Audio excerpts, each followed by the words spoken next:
War Machine is an attempt to satirise the war in Afghanistan based on the non-fiction book The Operators by Michael Hastings. It's a fictionalised version of the events in the book based on the United States Army General Stanley McChrystal.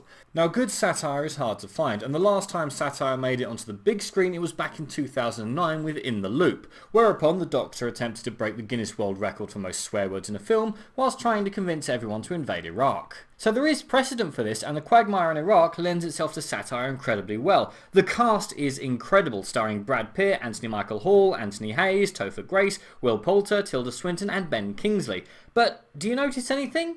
Whilst they're all fine actors, none of them have a vast history in comedic films. They've made films with comedic elements in them, but none of them have a history in comedy, which is an issue.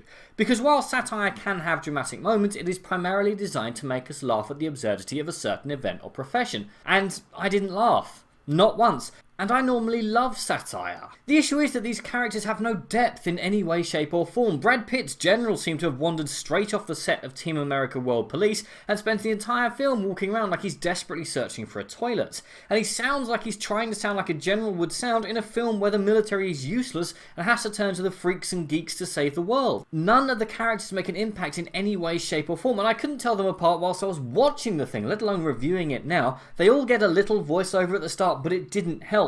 Even potentially interesting side characters such as an Afghan army officer got no screen time, no development and no funny lines. It's a satire that's behind the times, blunt and tonally shifts all over the place. The annoying thing is this satire should have worked. Shows like MASH and films like Lord of War, War Incorporated, Doctor Strangelove, Catch-22, even War Dogs to some extent shows the absurdity of modern war. There could have been a great satire here, but instead it just felt squandered, with obvious lines and targets such as France and Germany being hesitant and therefore cheese-eating surrender monkeys, soldiers confused about what exactly they're supposed to be doing or how they're supposed to be going about doing it, and a bizarre little one-man army scene that makes no sense.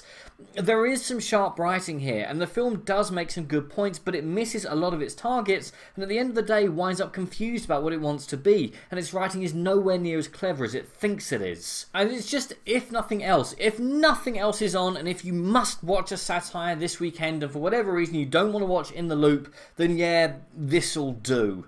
But what did you think, and what is your favourite satirical film? Comment below, let me know. I'm Daniel, this has been A Dunking. If you've enjoyed this video, please like, share and subscribe.